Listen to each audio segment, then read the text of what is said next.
because we are hiring so many people. So just in North America, we're hiring 155 people this year.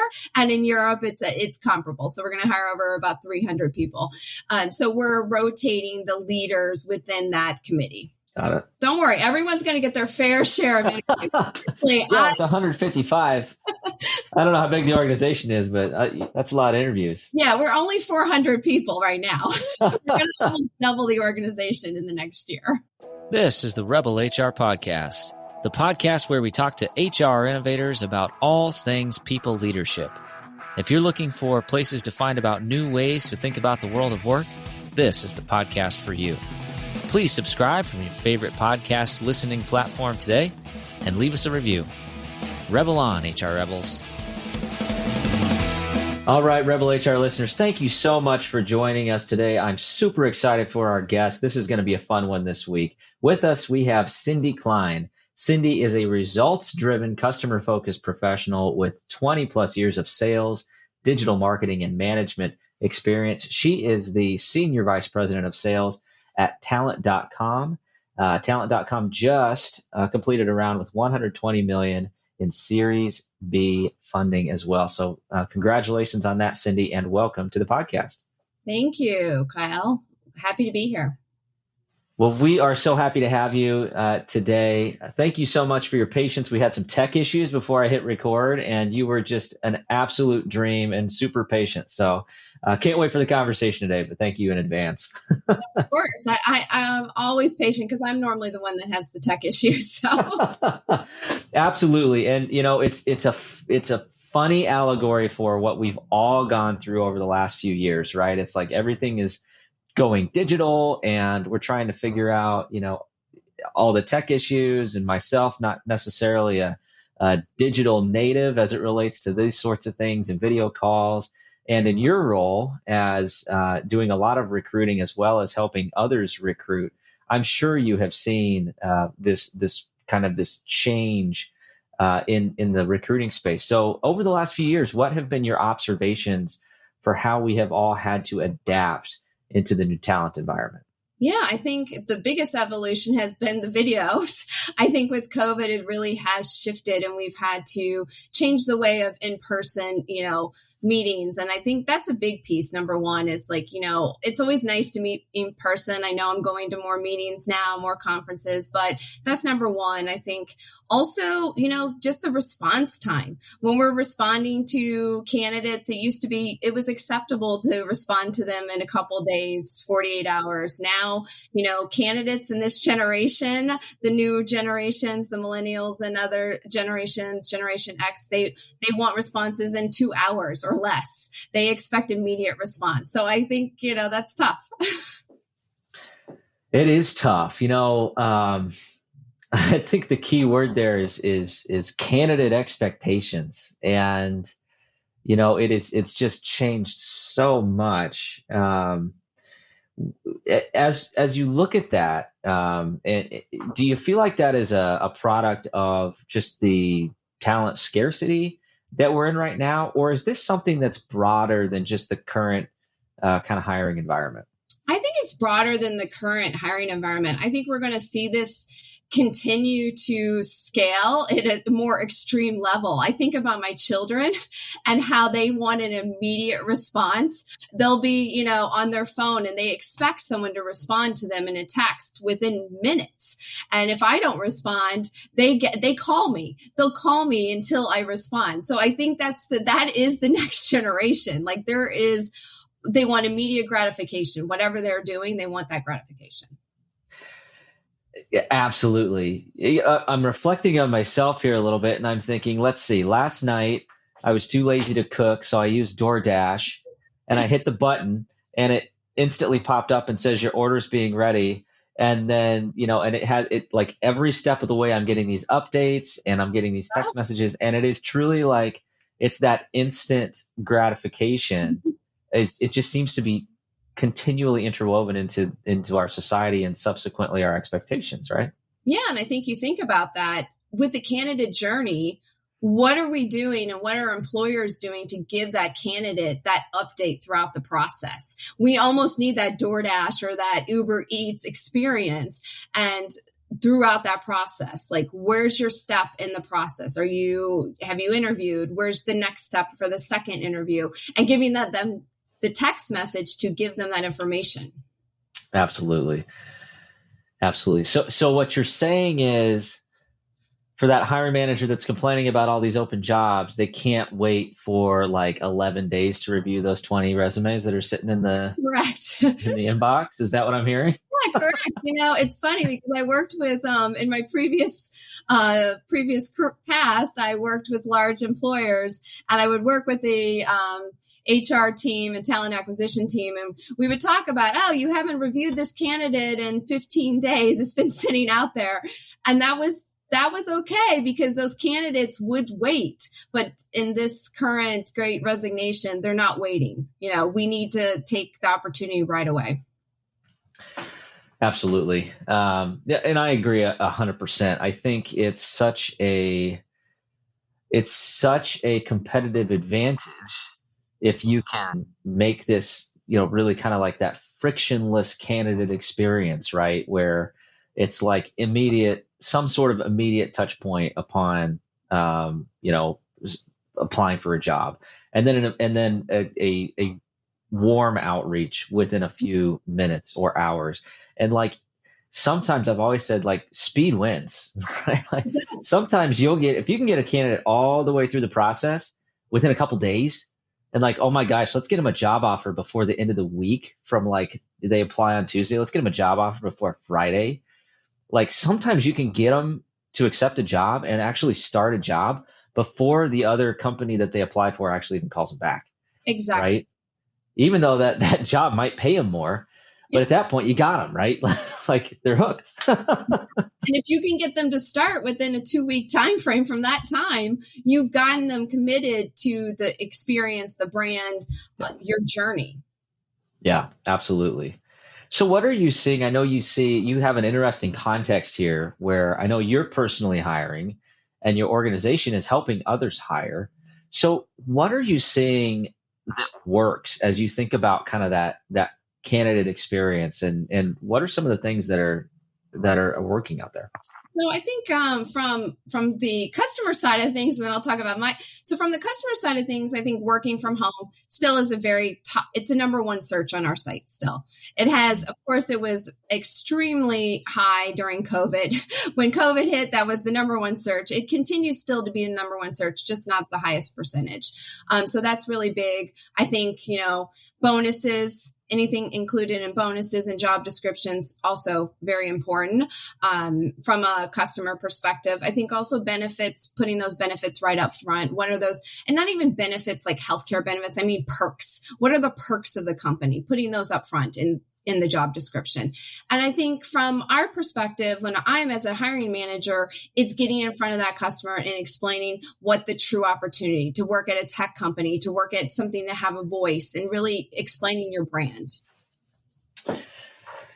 Absolutely. And so, I guess I have a question on that. Job description, I consider job descriptions like art, right? It's like everybody has an opinion and nobody's right. Like it's in the eye of the beholder, right? It is. But on a more technical side, is there a benefit from a search engine optimization standpoint of actually having some of those, like you said, bonuses and perks, and if it's a work from home position, like actually putting that in the narrative within the job description? Yes. It actually gives you more weight on the search. So it's really important to have keywords within your search description. So, you don't want to make them too heavy because, of course, then that will actually kick you out of the rankings, but you want to have those keywords. So work from home, if you're hiring, whatever your job title is. So let's say it's a CDL driver. You want to make sure that CDL driver, of course, is in your job title as well as your job description. And if there's any license requirements for a specific job, you want to make sure those are also included because that will help your overall rankings.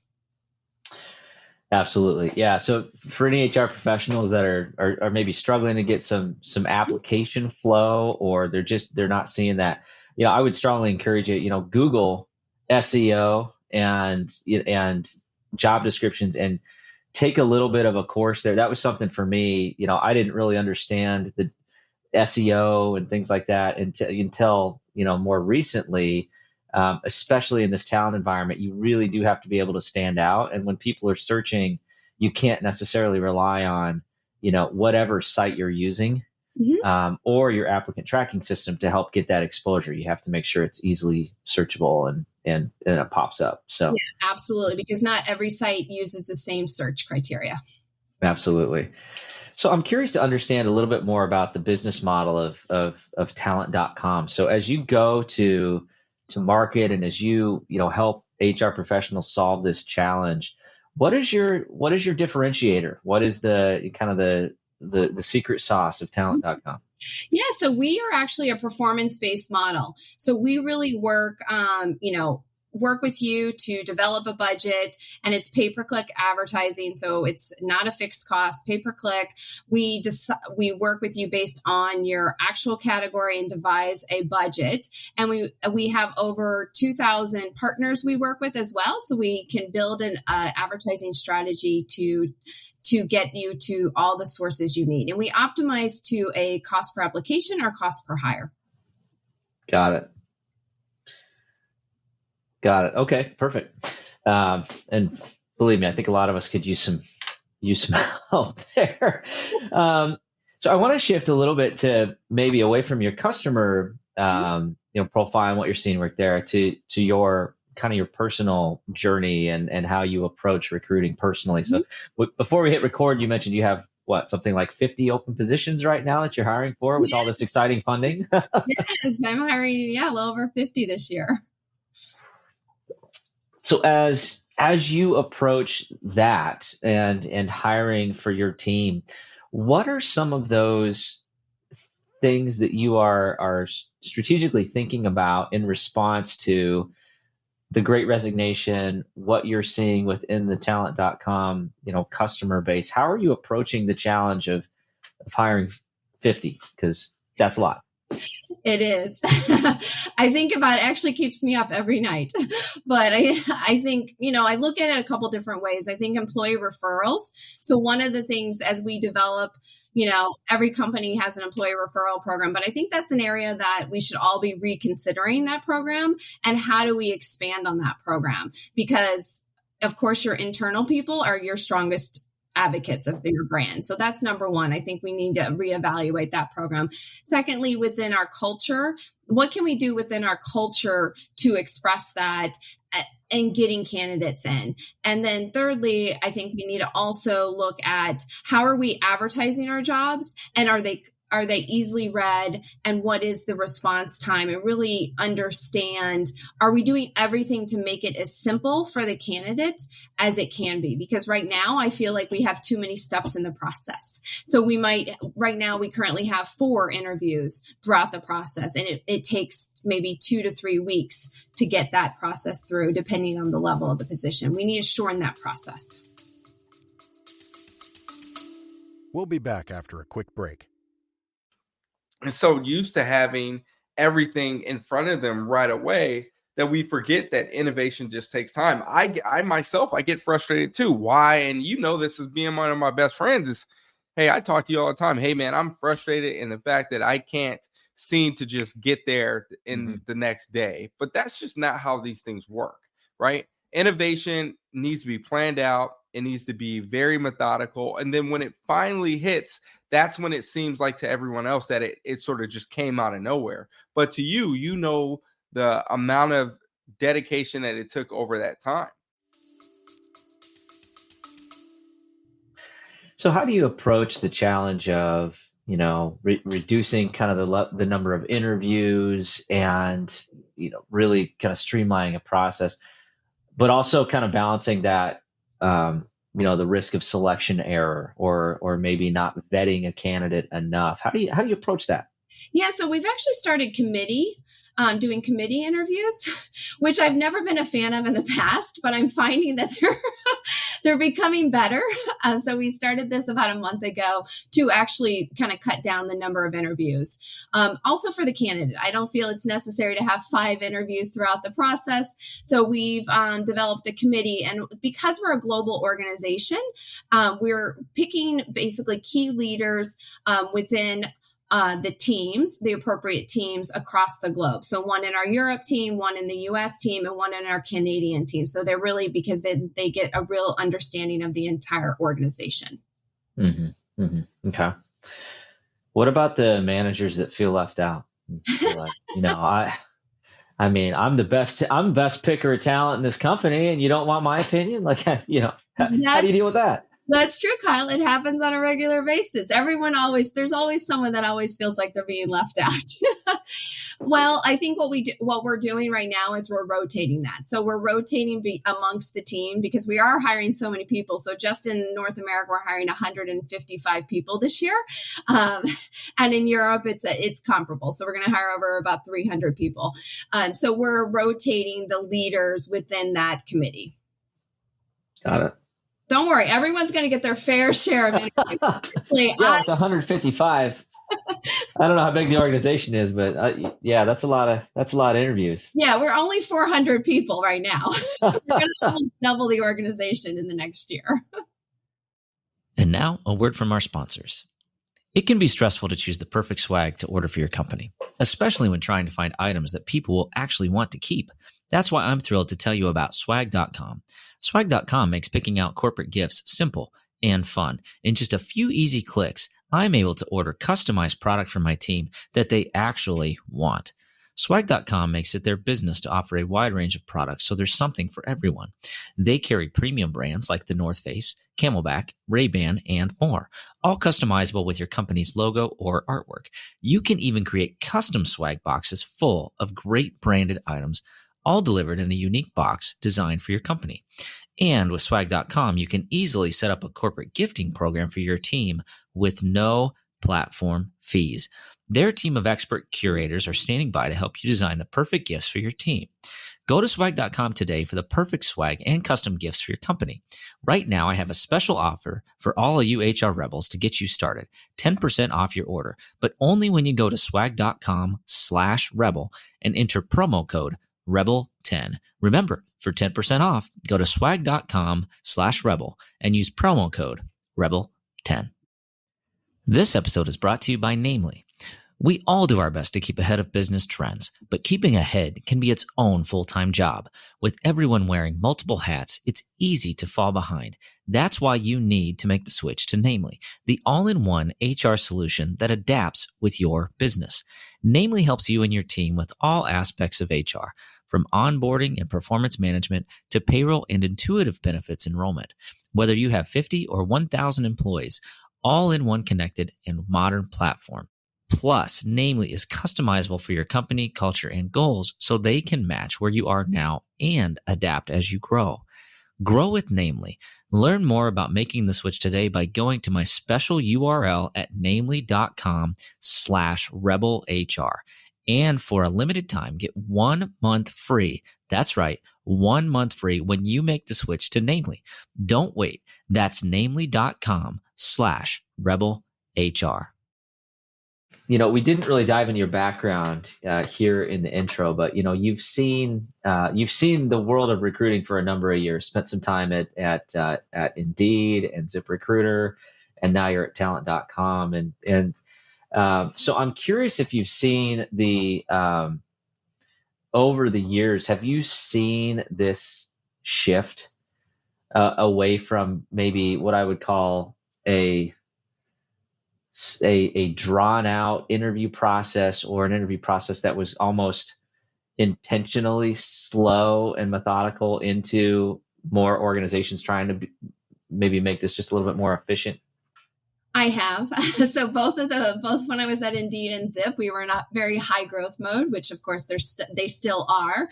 And I think with both of those organizations, when I got there, they were a much smaller organization and have, of course, gotten much larger. So I think I was doing interviews maybe many during every day I was spending a good portion of my day doing interviews. So we had to streamline that process. So I think it's really important for every organization to really look at how many interviews your leaders are doing per day and how much time does that take away from their other responsibilities, and how does the candidate experience go along with the amount of resources that it's taking away too.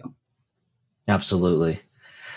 It's such an important point. And I'm sure every HR professional that's listening has heard this. It's like, the hiring manager that's like, I'm just tired of doing interviews. Yeah. I not do that's all I do. And, I think about, it's almost like there's two different, I don't know, customers, so to speak. If you think about it that way, you've got like the hiring manager experience, like the person that actually has the vacancy and needs that person on their team. And then you've got the candidate experience, and then you've got HR in the middle. And I think as we've had this conversation and as I reflect on our own processes within the companies that I've worked at, it's almost like HR is like we're the owner of that process, right? So we really own both sets of those experiences. And don't we just want both of those experiences to be good, right? It's not an and or, it's both of those experiences being good, right? Yeah. And I think the key too is your applicant tracking system has to be solid. And I think that so many times is one of the biggest challenges when we take it from the candidate experience on the site. So we work with tons of our customers and we start going down the path of how long does it take for them to apply to a job? And as you know, some pre-qualifier questions and different things can take 30 minutes, 45 minutes. Do you really want a candidate spending 45 minutes? What is the drop-off rate for every step in the process? Mm-hmm. Mm-hmm. Yeah, absolutely. And I will admit this, full disclosure, I did not have an applicant tracking system until like a few years ago. And I had I had managers like with their own individual Zip accounts and like doing their best, right? Now that's, we got there. We're doing better. But yeah, just the ability for you to take a little web snippet, put it on a website, and then all somebody has to do is go to that, just click. Yeah. One click apply. Correct. Auto populate all the data. Don't make them re-enter the data, right? Like, why do they need to reapply once they've already clicked the one click apply? All you really need is an email and a name and a resume. Period. Correct. Right? Like, quit doing all the silly application stuff. Yeah. So funny because my husband is actively starting to look for a job and he's just like, I don't understand why I have to click on this site and then go to and then I have to apply and spend 45 minutes here and then I go to GE site or whatever, whatever organization I'm going to, and I have to spend I submit the same information. It's just a difference. He's like, can you fix this? I'm like, I can't personally fix this. It's just an HR. Yeah. Yeah, get on the phone, Cindy, and call the HR manager at this job I'm applying for. Just give him hell, right? Like, yeah.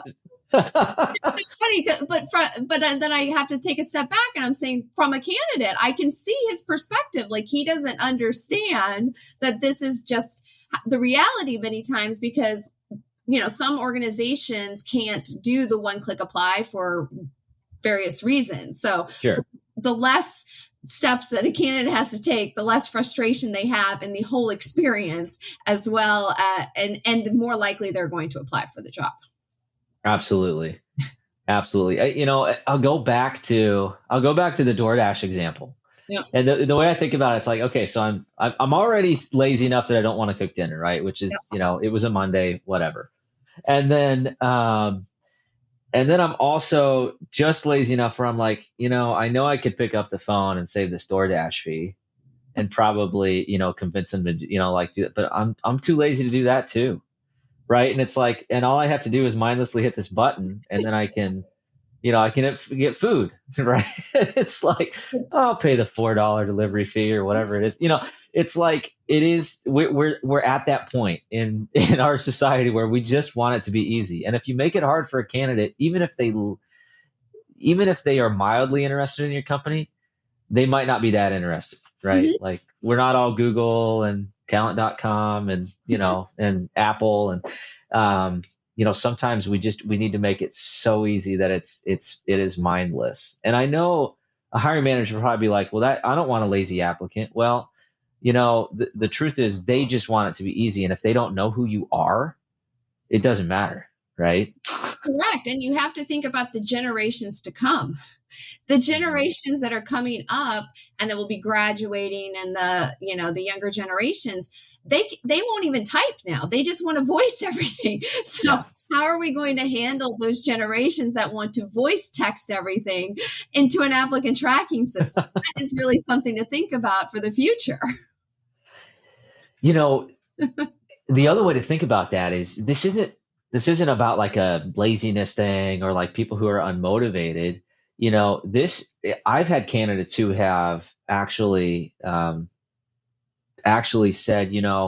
the fact that that I got hired so quickly makes me feel like this company moves quickly. And I like that. Yep. I want to work for a company that is like innovative and cutting edge and moves quickly and is like exciting and like focuses on the candidate, because that's probably how much they're going to focus on the employee when I work there, right? It's like, it's all part of that whole life cycle, kind of that onboarding, pre-boarding, candidate experience. Yeah, they feel good about the company. They feel like they're not going to be not think a lot about me. They're going to care about me. That, it's not always about the salary anymore.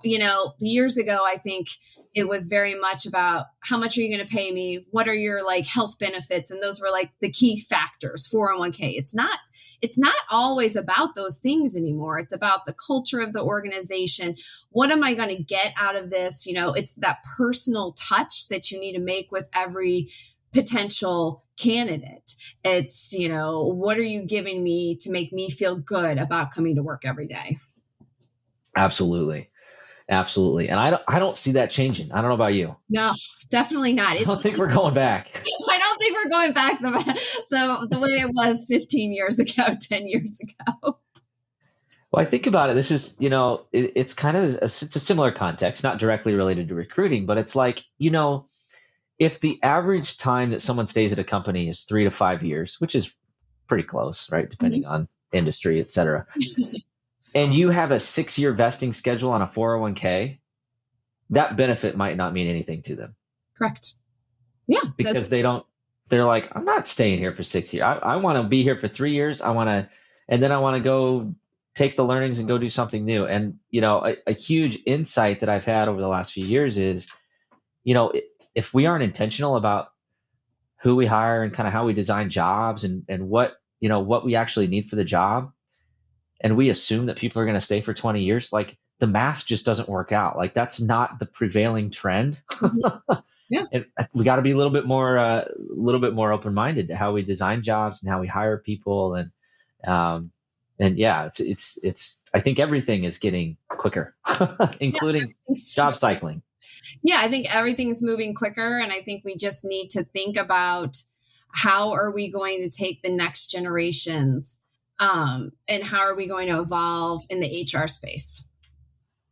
Absolutely. It's going to be tough. It's going to be tough because the HR space doesn't change as fast as some of the other spaces do. Well, that is, that's a perfect setup. I promise I didn't ask you to say that because that's why we exist at Rebel HR, right? It's like, okay, what can we do differently? How do we fix this? And how do we speed this up so that we're not left in the dust by the rest of the organization? And then we become the bottleneck for success, right? I mean, we're kind of seeing that right now as it relates to trying to get people hired and then keeping them in the organization, right?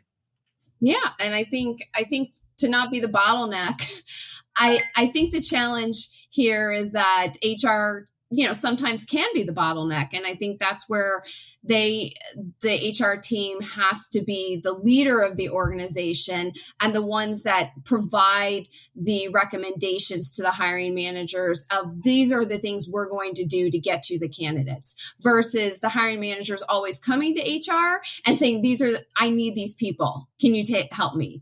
And I think that's kind of a shift in how most dynamics work in organizations. Or at least in our organization, it's us as the hiring manager saying, we need this. And then it's kind of the opposite. Absolutely.